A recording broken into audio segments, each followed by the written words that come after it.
Sahabat beriman, Dr. Insinyur Haji Soekarno wafat pada 21 Juni 1970. Berkat jasa-jasanya, beliau dikenang hingga saat ini. Pemilik nama asli Kwesno Sosrodihardjo ini memegang peranan penting dalam memerdekakan bangsa Indonesia dari penjajahan Belanda. Namun siapa sangka di balik kehebatan Soekarno, ia menyimpan benda-benda pusaka yang memiliki kesaktian. Benda-benda apa sajakah itu?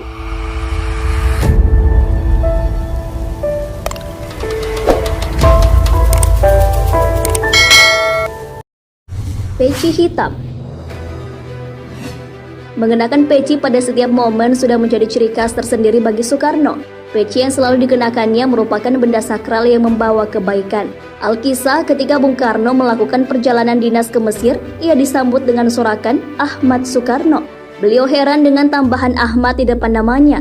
Lalu seorang tokoh NU, Kiai Wahab, berkomentar bahwa peci Bung Karno telah mendapat berkah yang melimpah sehingga ia mendapat nama Ahmad.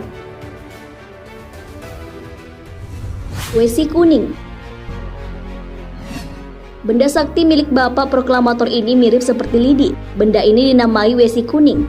Kemanapun ia pergi selalu membawa benda kecil ini yang disembunyikan di balik bajunya. Bukan sekedar benda biasa, kesaktian wesi kuning dapat disamakan dengan aji lembu sekilan yang dimiliki Adipati Menak Jinggo ketika melawan pasukan Majapahit untuk mengawini Ratu Majapahit Dewi Suhito. Benda tersebut dapat melindungi Bung Karno dari mara bahaya. Sebagai bukti kesaktian dari wesi kuning ialah lolosnya berbagai aksi percobaan pembunuhan dari serangan bom, pelemparan granat di Cikini dan Ciamis, sekelompok anggota D1 atau T2 di Jembatan Raja Mandala, penembakan mortir Kahar Muzakkar. Ini membuktikan kesaktian wesi kuning milik Bung Karno. Tongkat komando.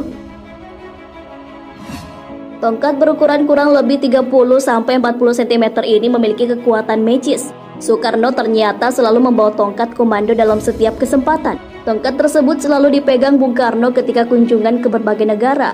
Beliau juga membawa tongkat itu ketika berhadapan dengan pemimpin atau jenderalnya saat berpidato. Tongkat tersebut terbuat dari kayu yang berasal dari Pegunungan Kalak, Ponorogo di wilayah utara Pacitan. Keris bertuah.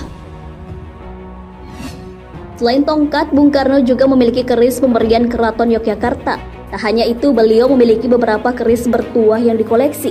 Keris bertuah miliknya memiliki filosofi sebagai simbol pengendalian diri, harapan, keyakinan, dan kesederhanaan.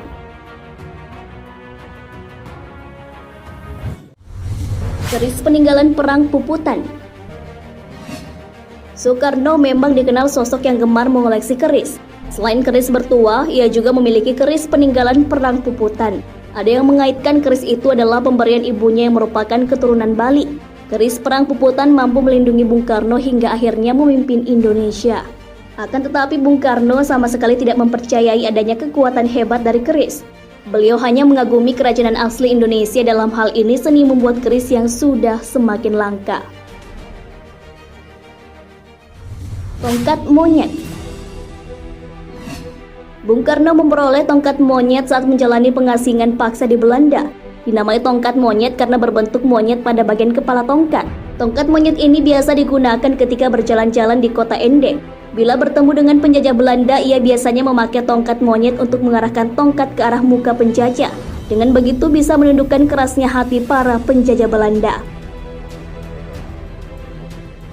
Batu merah delima. Jimat lain yang dimiliki Soekarno adalah batu merah delima. Namun di antara benda sakti yang dimiliki Soekarno, batu merah delima ini diketahui hilang pada tahun 1963 saat beliau ke Yogyakarta. Misteri hilangnya cincin merah delima karena diambil pemilik aslinya, Kanjeng Ratu Nyi Roro Kidul. Nyi Roro Kidul meminjamkan cincin itu kepada Soekarno agar bisa menjadi raja di kerajaan manusia Indonesia. Akan tetapi sang ratu pantai selatan itu mengambilnya kembali. Karena selama cincin itu dipakai Soekarno, kerajaan gaib Laut Kidul banyak digempur kerajaan-kerajaan gaib di sekitarnya. Dengan terpaksa Nyi Roro Kidul mengambilkan kembali secara gaib. Semenjak pengambilan cincin merah delima itu, Soekarno secara berangsur-angsur hilang kesaktiannya. Beliau akhirnya mudah dijatuhkan oleh lawan politiknya Soeharto dengan tipu daya yang amat terstruktur dan sistematis. Jas warna putih. Presiden Soekarno mempunyai benda pusaka yang melegenda yakni jas putih. Di beberapa kesempatan ia sering mengenakan jas putih. Jas putih yang dikenakan Bung Karno merupakan jimat yang bisa membuatnya berwibawa. Pada beberapa momen, Bung Karno yang mengenakan jas putih bisa membuatnya terlihat elegan dan berkarisma.